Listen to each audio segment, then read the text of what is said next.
Hey guys, today we're going to learn how to use the Box2d physics engine to add some really cool physics into our games.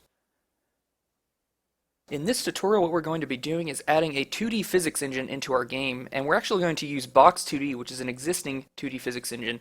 Now, the reason we're not writing our own is because it's going to be a lot of code, and we're just not going to be able to compete with Box2d in terms of performance as well as all of the different things that it can do. Now, until now, all we've been using is just circular collision and axis-aligned bounding box collision, and that works for really simple games. But if we want to have in our Ninja platformer, if we want to have like crates that you can knock over and things like that that actually have rotation and friction and all that, we really should just go to an existing physics engine. So Box2d is a really great and easy to use physics engine. There are other physics engines you can use. Box2d is limited to two-dimensional. If you wanted to do a 3D physics engine, you could look at bullet physics. You could also use bullet physics for 2D. However, Box2d is much easier to use in 2 dimensions. So if you just go to their main website, I'll put a link in the description for this, and then you go to downloads, you can see not only a bunch of GDC talks about it, but at the bottom there's this Google project page. This is where you can actually download the actual library itself. So click on that, and here at the top we have Box2d release 2.3.0, and as far as I know, this is the most recent one. So just click on that and download it, and it's going to give you a zip file. And you're going to want to extract that zip file. I just extracted it here in the deps folder. And what you want to do is you want to go into this folder, this Box2d folder, and we actually have to build this ourselves. Now, until now, it's always been built for us automatically. Each of the libraries that we've used, like SDL and all them, we were able to download the binaries, but for this, we're going to build it ourselves. And luckily, they actually include the project files for us. Now, if you're on Linux, you'll probably be using CMake. Now, I haven't done any CMake tutorials or anything like that, so I'm assuming if you are a Linux user, you're familiar with how to do that. But if you are on Windows, you can use this VS 2012 solution to build it.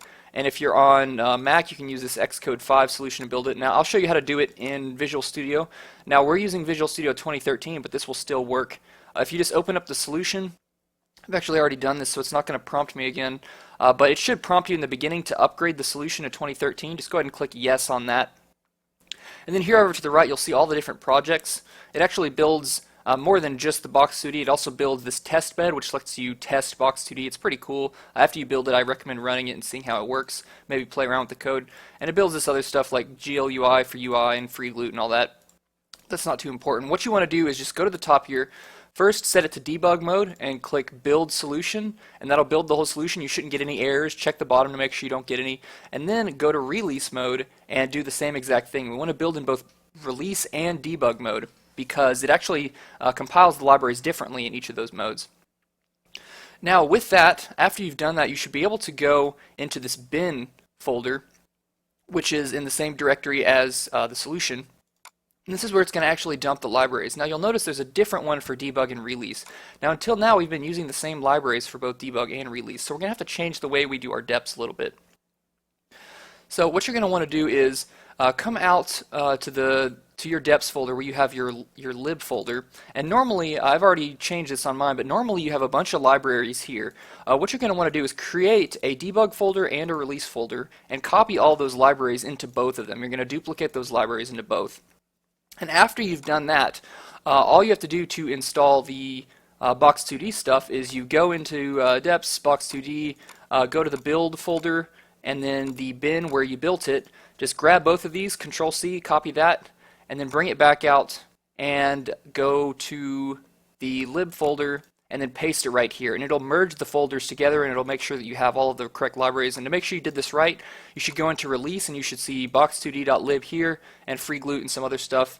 And then in debug, you should see box2d.lib, box2d.idb, all this other stuff. And that's how you know you've installed it correctly. Now, when you change the folder structure like that for having a release and debug mode folder, you're going to actually also have to change your solutions or your project files for all of your little graphics tutorials projects that you're using. So in Ninja Platformer, when you go to Project Properties and you go to C++ Directories, right now I'm in release mode. Here at the top it shows you that it's release. In release mode, if you go here and you click edit, yours would look like this. It would say just lib/. You just want to add lib/release since we added a subfolder there. And you're going to do the same thing for all of your different projects, and for debug mode as well. You want to make sure that it says deps/lib/debug there. and then you should be good. One last thing you need to do is go to your linker input. Make sure you do it for debug and release. You need to add, and here I actually haven't done it here, you want to add box2d.lib for there, and in release we'll do the same thing. Yes, save, and box2d.lib. Now we should be good to go in using box2d in our game. Now we're not going to use it very well just yet. We're just going to kind of test it out, do a little bit of like a hello world kind of thing for box2d and see if we can get something rudimentary working. And to do that, let's go ahead and define ourselves a box class. The box is going to be like a crate, and it actually undergoes physics. It has friction and volume and mass and all that stuff. So let's go ahead and create that. We're going to go to Ninja Platformer, and we're going to add a class, and we'll just call this the box class.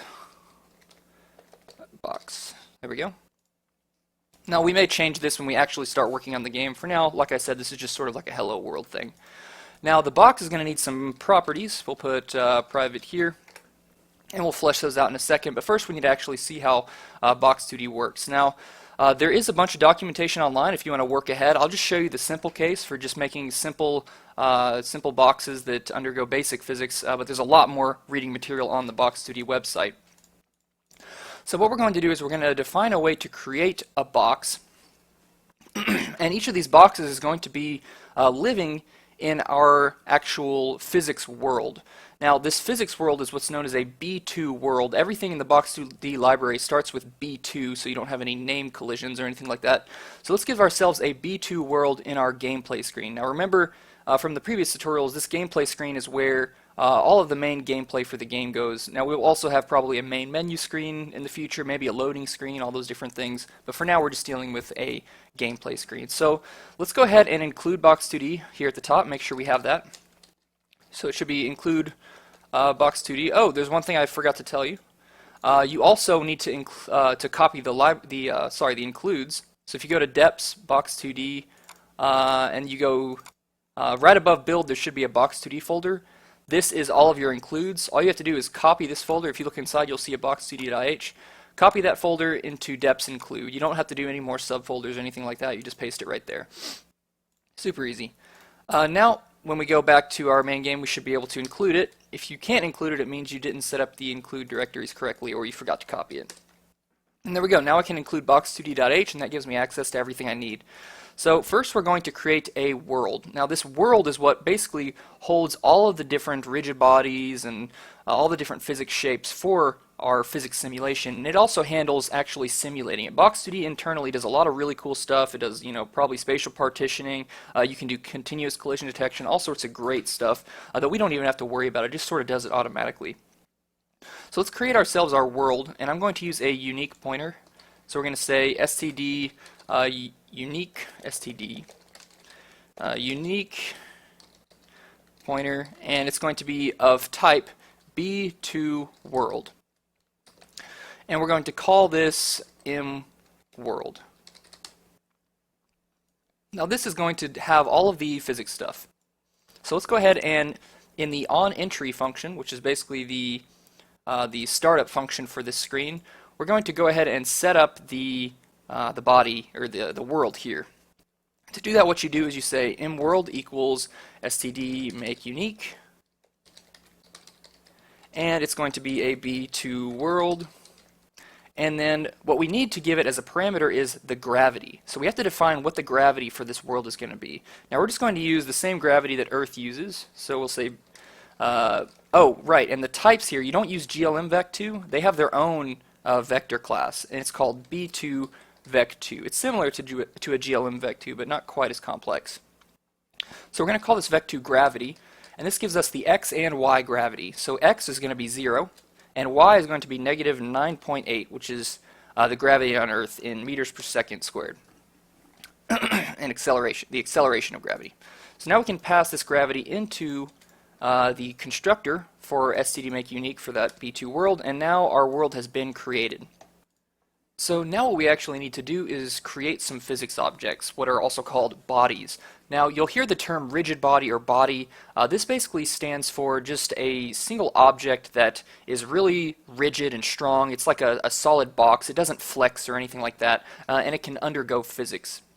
Now we also have the terms shape and fixture. A shape is just a 2D, geometrical object, and then a fixture is what actually binds the shape to a rigid body. Fixtures can be, you can have multiple fixtures on a single rigid body that bind different shapes to it, so you can have all sorts of crazy looking physics objects. So the first thing we're going to do is create the ground, and we're going to go ahead and just hard code this ground in because we're just doing a little test screen here. So we're going to say make the ground. And now what the ground is going to do is it's just going to stop the boxes that we're going to spawn. We're going to spawn some boxes above the ground, and they're going to fall, and they're going to hit the ground. Now the first thing we need to do is create the actual body. You always have to have a body for any of your physics objects. And not only that, but you have to have another class called a shape to give you the shape of the body. But first we're just going to start with the body. So to create a body, we first need a B2 body def. This stands for the body definition for this specific body. We're going to call it ground body def. And now what we can do is set the position of this body. So we're going to say ground body def dot position dot set. And let's see, all of the units in Box2d are in meters, so we have to keep that in mind. And we'll say the X position is 0 meters and the Y position is -10 meters. That'll work. This is pretty much the same example that they use in the actual documentation.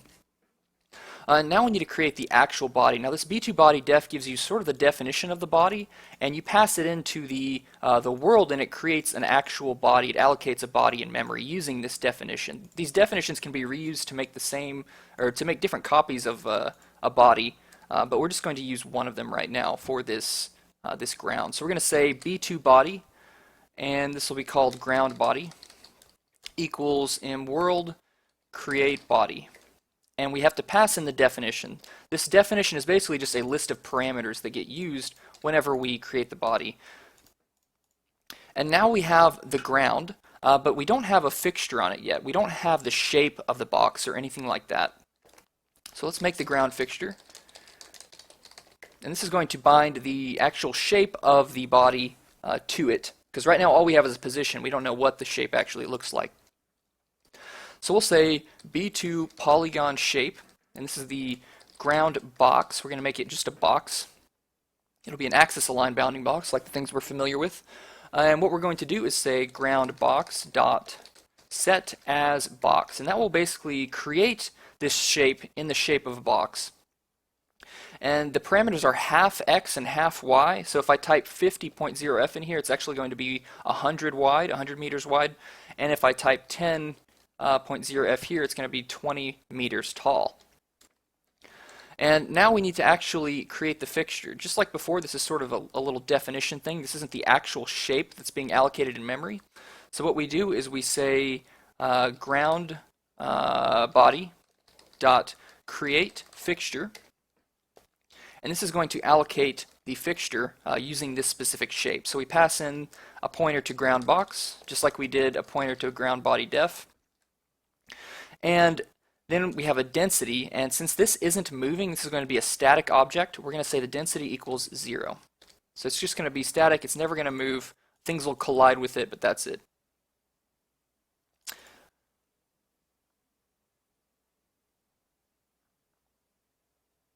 This should be ground box, not ground body. There we go. Now that is the ground, but we also want to have some boxes that fall and collide with each other and tumble around. So to do that, we're going to use our box class. And so we need to actually flesh out this box class. So we're just going to give it a constructor, or we'll do the constructor, I guess we'll leave it empty, and we'll use an init function just so we don't have to allocate them with new. So void init. Now the init function is going to take a few things. It's going to need to take the world so it can register itself with the world. And to do that, we're going to need to include Box2d slash box2d.h. There we go. So now we can say b2 world star, and that'll be world. And we also need the dimensions of the box and the position of the box. So we can say, we'll say glm, my typing is bad today, glm vec2 position and glm vec2 dimensions. And we'll make them, just for a little bit of efficiency, we'll make them const reference parameters, so we are only copying one thing instead of two. And there we go. This will init our world. Let's include glm.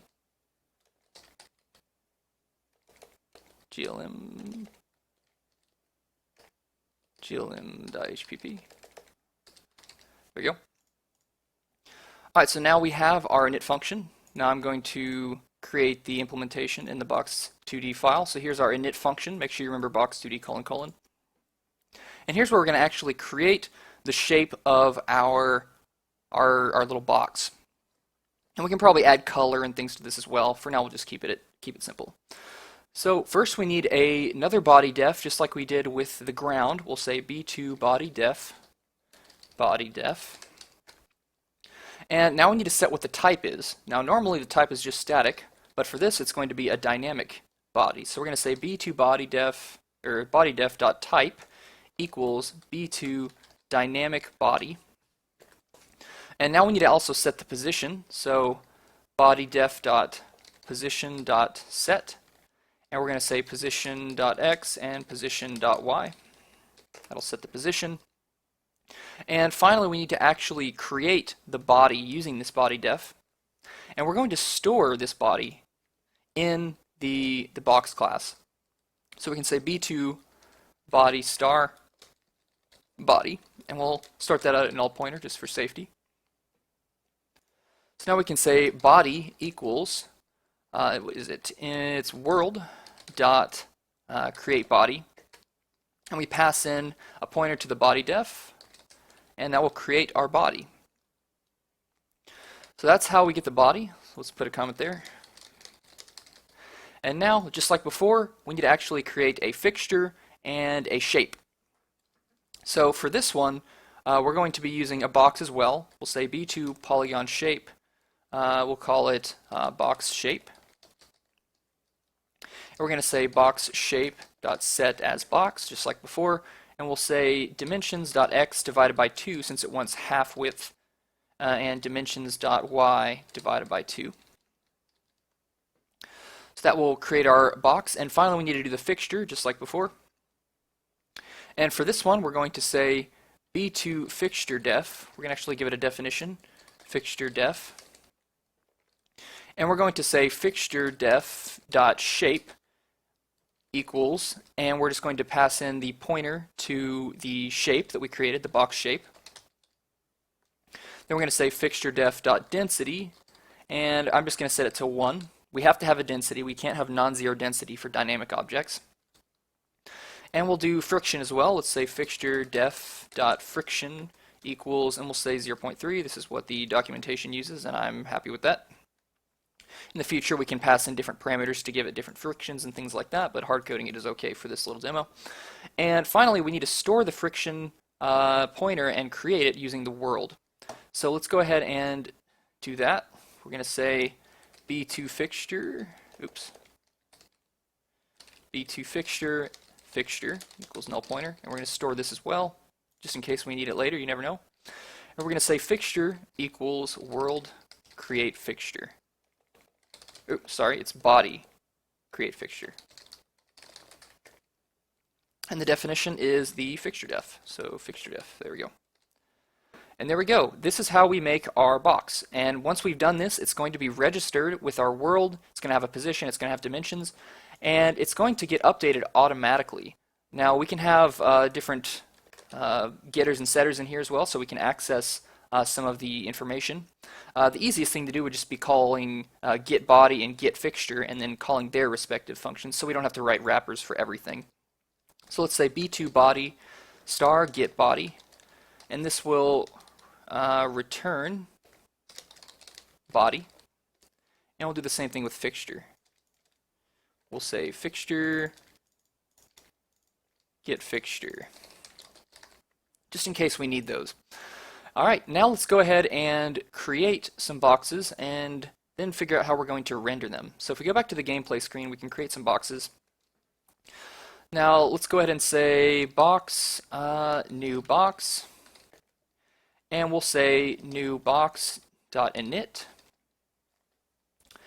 And for the world, we just pass in mWorld. Now remember, mWorld is a unique pointer, so to get the actual pointer underneath, which is what it's asking for, world, we call dot get. Now for the position, we'll say glmvec2. Alright, for the position, let's go ahead and say the x position is 0, and the y position, let's make it pretty high up, 14 meters tall. Now for the dimensions, glmvec2, we'll do 15 by 15, so it'll be a square. Alright, that will create the body, and it's going to register with the world, and we can actually throw away this box now. We don't actually need to keep the box because its memory for all of the related, or all of the important stuff is actually allocated inside the world. But we should actually have a vector of these boxes. It's probably a good idea. So let's do that. First, we need to include box in gameplay screen.h. So we're going to include box.h, and let's have a vector of these boxes. So include vector. Sort this with Visual Assist. std vector of boxes. Now notice I'm not using pointers. It's okay for these boxes, the memory to be invalidated inside of it because all they have are pointers to memory that's allocated inside the world. So we don't have to worry about any corruptions or anything like that going on. Alright, so now instead of newBox.init, what we can just say, well, we can say that. We can say box new box still, and then we can just push back this box. We can say mboxes.pushback new box. Now we could use the constructor and in place back as well, but this works too. Either way you want to do it. Alright, so now we should have one box that will show on the screen, but we need a way to actually render these boxes, and to do that we're going to need a sprite batch. So let's go ahead and include binge and sprite batch just like we're used to. And there's actually a few other things we're going to need, shaders, textures, all that. So let's do bingin slash sprite batch .h, and it didn't autocomplete because I didn't do capital B. We also need, we're going to need Glsl Program, and we're going to need camera 2D. And let's see, is there anything else? Resource manager as well, but we only need that in the CPP file, I believe. Bingin slash resource manager. Okay, now that we have that, we can go ahead and get started with our program and all our other stuff. So let's go ahead and create a program. Bingin GLSL program texture program. It'll just render a simple colored texture. We also need a camera. Bingin camera 2D camera. And what else do we need? We need a bingin sprite batch sprite batch. So let's start with the sprite batch, the easy stuff. In onEntry, which is basically our init function for the gameplay screen, we're going to initialize the sprite batch. Sprite batch.init. And then in the draw function, we're going to call spritebatch.begin, then we'll render a bunch of stuff, then we'll call spritebatch.end, and then spritebatch.renderBatch. Next we need to do the GLSL program, and the GLSL program we can actually just steal some code from any of our other games that use textures. I believe Zombie Game uses the texture shader. Let's go into Zombie Game's main game, and there it is. We'll just copy that. Because it's why not copy something we've already done that works, and we'll just do that right here. We could make a separate function, but don't feel like it right now. Shader init, there we go.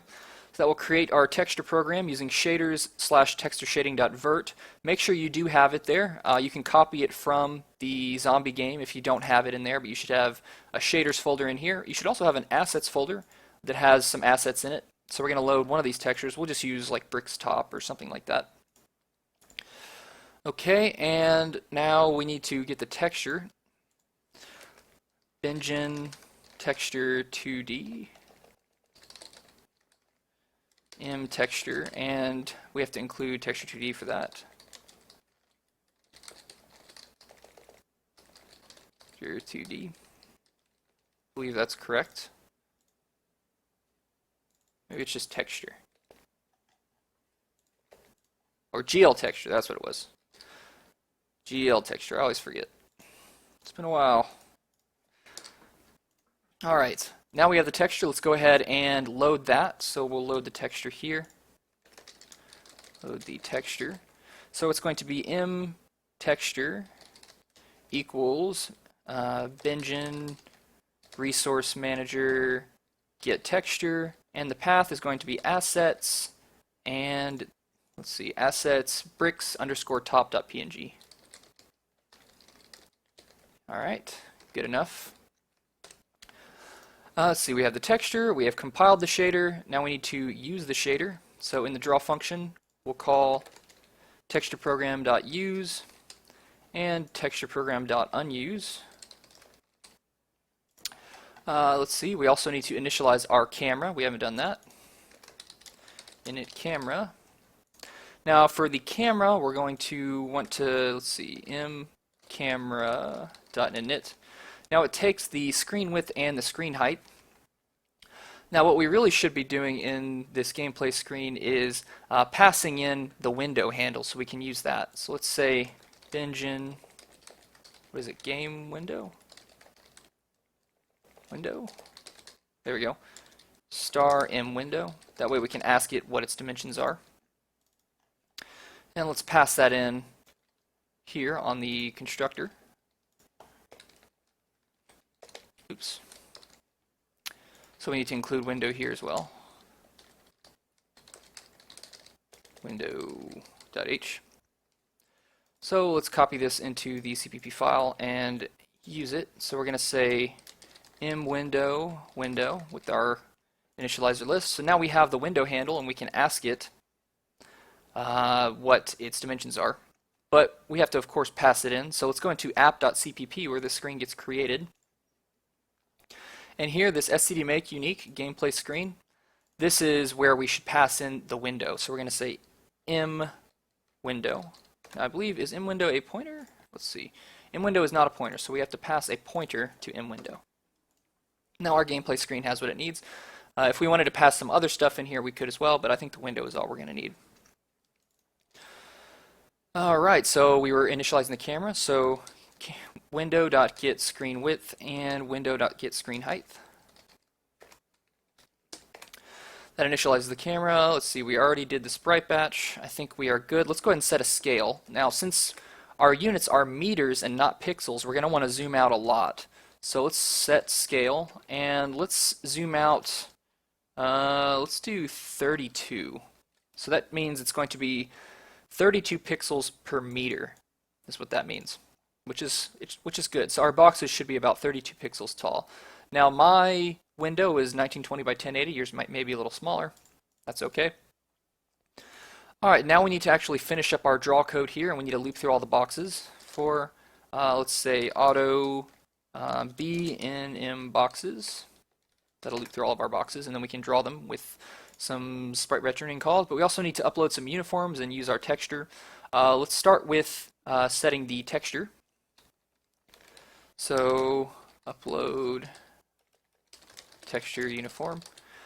First, we're going to get the uniform glint, not gluint, texture uniform equals, and we'll say the texture program dot get uniform location, and it's called my sampler. That's the name of the texture uniform in our shader, I believe. Let's go ahead and double check, because I may be wrong. It's been a while. Go into shaders, open these up in Visual Studio or Notepad++, and let's see, we have a uniform mat4p, that's our projection matrix, and we have a uniform sampler 2D my sampler. That's correct. Okay, back to this, and for some reason this got skewed. Hopefully that hasn't been like that for this whole video. Oh, I think my stuff is crashing. Oh, that's Windows Media Player. Something is going on here. There we go. Crisis averted. Alright, we have our texture uniform. Now we can upload it. So we're going to say GL uniform 1i of texture uniform. And we're just going to use texture unit 0. So let's go ahead and bind texture unit 0. GL active texture. And we'll say GL texture 0. And now we need to actually Actually, we don't need to bind the texture because we can just pass the texture into the sprite batch call. So now for the camera matrix, this is that P uniform. We'll say glm mat for projection matrix equals m camera get matrix. Now this is stuff you should all be really familiar with. It should all be review. You could even take this code from other programs that we've already made. And texture program get uniform location P. And finally GL uniform matrix for FV. That's it. Of P uniform. There's probably going to be some bugs. I never typed this stuff right the first time. GL false and projection matrix. The address of projection matrix is 0, 0. Okay, that should be good for our uniforms, and we are using the program and all that. And finally, we need to draw each of the boxes. So we're going to loop through each of them, and then we're going to call mSpriteBatch.draw. There we go. And we need a destination rectangle, so let's go ahead and create that first. glm vec4 destrect. I'm typing very badly today. I need to work on my typing accuracy. My right hand, I use like 3 fingers to type all the keys, and I think that's why I'm so inaccurate. I need to use a typing trainer. Destrect.x equals, now b is the body, so we're going to say b.getBody getPosition.x. The y is getBody getPosition.y. Now the dimensions actually do not get stored in the body because the body is sort of a generic shape. It's not guaranteed to be a box. However, we are creating these as boxes. So what we should do is we should also store the dimensions. So we'll say glm vec2 dimensions. And these should be mBody and mFixture to follow our naming convention. And mDimensions, mBody, mFixture. Go to the CPP file, mBody, mFixture, and let's go ahead and set dimensions as well. mDimensions equals dimensions. There we go, and mBody here. And now we can add a getter for dimensions. So let's do const glm vec2 reference, and this will make it just a little faster, possibly. The compiler may do this automatically when you're optimizing, but this will prevent you from doing a copy here. It'll just return the reference to the vec2, and since it's const, you know they're not going to change the original copy. Get dimensions, and it's a constant function because it's not going to change anything, and we're going to return mDimensions, like that. In fact, these are also const functions because they do not change anything in the class. It's good to be const correct. Alright, now we can use that in our gameplay screen. So we're going to say destrect.z equals b.getDimensions.x, destrect.w equals b.getDimensions.y. Now remember the destrect is x, y, width, height. That's how we've been using it. So we can pass in destrect. Now for the UV rectangle, since we're just using a single texture, not a texture atlas, we can just say glm vec2 and x is 0, y is 0, and width is 1, and height is 1. Now for the texture, what we're going to do is just use our global, or not our global, but our member texture variable in gameplay screen. Depth, we'll just say 0.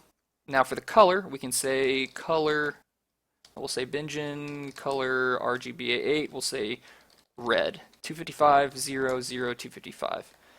Now finally there is rotation, because remember we had this angle parameter, this optional parameter at the end. And to get the rotation we say B, get body, arrow, get angle, like that. And that'll get the actual angle in radians of our body, our little rigid body. What do we have here? This is a vec4, not a vec2. Okay, that should draw it. And what's the problem here? No, nothing matches the argument list. Vec4, vec4, GL texture. What am I doing wrong here? GL unit texture. Right, this should be .id because this is our texture class. It's not just the ID itself. There we go. Now that's working. So draw all the batches, all the boxes. Alright, and let me think if we are forgetting anything. This all looks correct, and this should actually render a box. Let's just see if we get a box in. It should be just in the center of the screen. Let's try that. So I'm building in debug mode. There we go, and the screen is solid red. I believe that is because... Alright, yeah, we have clear color set to red, so let's set that back to black. Now we can run it and we should see a box. We do not. Oh, right. This is a bug I encountered earlier and fixed on a separate branch. We have a bug in our game engine, in our actual, I believe our camera class that we've had for this entire time. If we go into camera init, where do we call it? We call it down here. Camera init. This sets the screen width, screen height. No, it's in the window. The window has a bug in it. So if we go to the window class in Bingen, let's go there. It should be the bottom here, window.cpp. Here we create it in this window.create, and we pass in the screen width and screen height, but we don't set the screen width and screen height variables. So when we call window.get screen width, get screen height, it's going to return 0, which is definitely wrong. So to fix that, we just say screen width equals screen width, like that, and screen height equals screen height. Now this is our old naming convention that doesn't use the M. We should probably refactor that later, but it's not that big of a deal. Alright, now let's see if we get that red box in the center of the screen. Still not. I'm going to go ahead and pause the video and see what I did wrong. Okay, it was two things. We actually need to call use, not unuse first. I must have auto-completed that incorrectly. I'm sure you all saw that. And we also need to update the camera. We forgot to update the camera in the update function. So mCamera.update. Otherwise it won't build its projection matrix correctly when it sets the scale. So now when we run it, we should get a box, and we get a huge box up here at the top right. 15 meters is too much. Let's just make it 2 meters, because that's a lot. 2 is a lot. Alright, now let's run it. We should see that red box. There we go. We have the red box. Now you'll notice it's not doing anything. It's just sitting there, just being rendered on the screen. So let's actually make it do something. And all we have to do that is we have to call the step function for our world. Now, and we do that here. We'll just do it after, we'll do it after check input. Update the physics simulation. Now we have an FPS limiter in app that is making sure this goes, or actually it's in, not in app itself, but in main game. We have an FPS limiter that is set to 60 frames per second. So we can assume that our step is going to be about 60 frames per second, and we're just going to go ahead and use that as the time step. So let's go ahead and say mWorld, and we call step. And we do this each time we call the update function for gameplay screen. Now the time step is going to be 1 over our frame rate, which is 60 frames per second. There's more precise ways to do this, as I've already taught you before. We'll go with this for now. Now we have two more parameters, velocity iterations and position iterations. Now the Box2d documentation recommends 6 for velocity iterations and 2 for position iterations. And basically the higher this is, the slower it'll run, the more computation it'll use, but the more precise it will be. The lower it is, the less precise it will be. Alright, so now we are stepping the physics simulation, so when I run it, we should see our box fall out of the sky, and there we go, and it lands. So that's pretty cool. Let's spawn a bunch of random boxes now. And let's also move our ground a little bit lower. Let's set the ground, let's set it at -20. Let's see where that is. Here. There we go. So that's where it goes. It'll land right there on the bottom. I'm happy with that. Now let's create a bunch of random boxes with the random, include random. So we're going to need, let's see, here we go. Make a bunch of boxes. So std mt19937, here's our random generator. Random generator, and we'll just use whatever the default seed is, nobody cares. And now we need a distribution for width and or for position. So let's say, let's see, std uniform int distribution. No, we'll do uniform real distribution. And it's going to be float. Let's see, xdist is going to be between, we'll say negative 10 and 10. We can change this. And for the y, we'll do between, let's see, if the ground is at -20, we'll do between -15 and 15. I like that. This is okay for now. So int num boxes, we're going to say equals, we'll say 50 boxes. Let's do 50 for now. We can make a lot more. Const int num boxes. There we go. So for int I, that's not how you spell for int I equals 0, I is less than num boxes, I plus plus. And we're going to do this in here. We're going to make ourselves a box. Now for the size, we're going to make them all the same size for now, I guess. Or I guess we could do random sizes. That's cool too. Let's do random sizes. We'll do between 0.5 meters and 2.5 meters. Sounds good. And not only can we do random, this should be widest, this should be size. We can do random X and Y sizes, so we're not going to get boxes, we're going to get like rectangles and stuff. That'll be cool. Alright, so for the X position, we're going to call xdist on rand generator.